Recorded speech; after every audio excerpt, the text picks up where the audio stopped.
महिलांवरील अत्याचार प्रकरणी पोलिसांच्या कारवाईला सामोरं जाणाऱ्या अशोक खराचे एक एक कारनामे उघडकीस येत आहेत।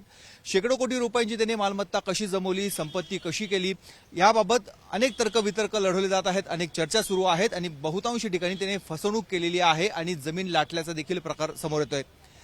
आपल्याबरोबर आहेत विलास जाधव यांचे बंधू कैलास जाधव यांनी एका त्रयस्थ व्यक्तीकडनं जमिनीचं खरेदी करण्यासाठी साठेकट केलेलं होतं, मात्र ती जमीन खरेदी झाली नाही काही कारणाने आणि त्या जमिनीवर कब्जा घेतला तो अशोक खरातेने। नेमकं काय घडलं, तुमचे बंधू कुठे आहेत? ज्या टायमाला बंधूंनी साठेखत केलं होतं तर त्या एकत्रित खातं असताना बंधूंना खरेदी मारता आली नाही, ही बाब कॅप्टन खरात यांना कळाली। त्यांनी सगळ्या लोकांना एकत्र करून ती जागा खरेदी करून घेतली।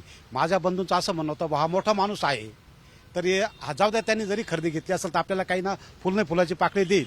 बंधूंना त्यांच्याकडे मागणी केली, गेले भेटायला गेले, पण बंधूंना ते भेटले नाही। त्यांनी सांगितलं तुम्हाला काय करायचं ते कोर्टातून करा। बंधू कोर्टात गेले, कोर्टात गेल्याच्या नंतर केस दाखल केली। केस दाखल केल्यावर 19/12/2022 ह्या जागेवर स्टे ऑर्डर मिळणार होती, पण तो स्टे ऑर्डर मिळायच्या आतच 17 डिसेंबर 2022 भावाचा घातपात झाला।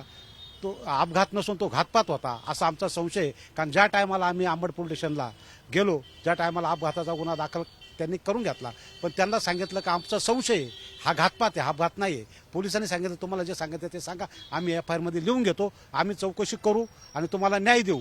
परंतु ज्या टायमाला आम्ही यांना विचारणा केली का बाबा काय झालं पुढे चौकशीचं, तर त्यांनी सांगितलं की याच्यामध्ये घातपात दिसत नाही, अपघातच दिसतोय। तर तुम्ही पुढे काही कारवाई नाही केली? तुम्ही संशय व्यक्त करतात भावाचा घातपात झाला, पुढे काही नाही केलं? कारण ह्या माणसाचे खूप वर हात पोचलेले असल्यामुळे आम्ही पुढे काही केले नाही। पण आम्हाला एक जाणीव होती का ह्या माणसानेच माझ्या भावाचा घातपात केलाय काही दिवस। पण आता इतक्या वर्षांनी तुम्ही का समोर आले? समोर असं आलं का आता आपल्याला कळालं हा बंधू बाबा म्हणजे हा खरोखर गुन्हेगार आहे। आणि ज्या टायमाला ऍक्शन झाल्याच्या नंतर ऍक्शन करणाऱ्या माणसाला जागेवर जामीन मिळतो, ह्या ड्रायव्हरनं अटकपूर्व जामीन केला। त्याच्यामुळे आमचा अजून संशय पावला की यांनी अटकपूर्व जामीन का केला। अटकपूर्व जामीन कारण तो घाबरलेला आहे, याचा अर्थ तो घोटीला राहतो। त्याची जर चौकशी केली तर सगळा पिक्चर तुम्हाला दिसेल आणि हा अपघात नसून घातपात आहे। ड्रायव्हरचं नागेश जाधव म्हणून हा ड्रायव्हर आहे, घोटीला राहतो हा, यांनी ही सुपारी घेतली असा आमचा अंदाज। कारण तो वाळू चोर आहे, माती चोर आहे, याला अभय आहे सगळ्या पोलिसांकडून। आता तुमची जमीन घेण्याचं काय कारण आहे? आता एक चर्चा आहे की कुंभमेळा तोंडावर आहे, कुंभमेळ्याच्या पार्श्वभूमीवर तिथे जागा वगैरे घेतल्या जातात, काय तुमचं काय अंदाज? ही जमीन घेण्याचं कारण असं आहे का हे गवळाने जे गाव आहे हे पाथडी शिवालगत आहे। पाथडी शिवेला जमिनीला सोन्याचा भाव आलेला आहे, त्याच्यामुळे ही जमीन त्यांनी जमीन घेऊन ठेवली। आणि कुंभमेळ्याचा जो रस्ता जातोय तिकडून रिंग रोड, त्या रिंग रोडच्या काही अंतरावर ही जागा आहे, मग माझ्या माहिती पण त्याला लागूनच आहे। ह्यात त्याचा मोह पडला, हा जास्त मोहदार होता आणि ह्या मोहामुळेच त्याचा अंत झालेला आहे। आणि हा अंत शेवटपर्यंत झाला पाहिजे अशी परमेश्वराला विनंती करतो। आणि आम्हाला किती तुमची जागा आहे आणि काय मागणी? 81 गुंठे जागा आहे।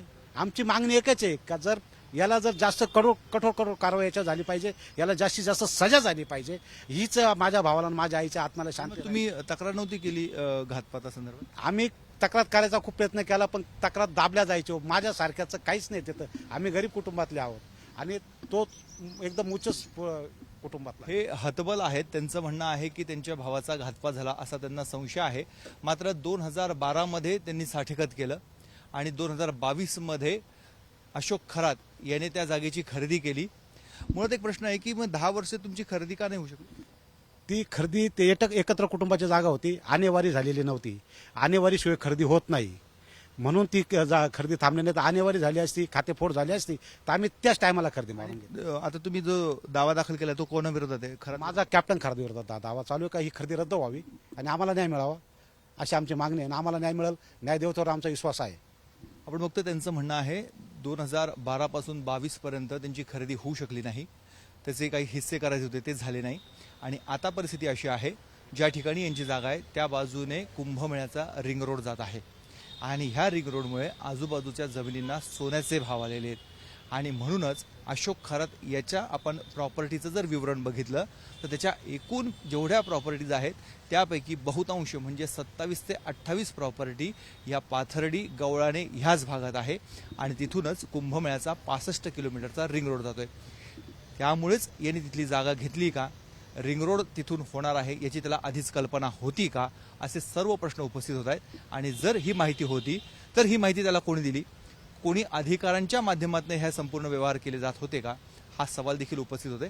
अर्थात एसआयटीच्या चौकशीमध्ये हे देखील खुलासे होणं अपेक्षित आहे.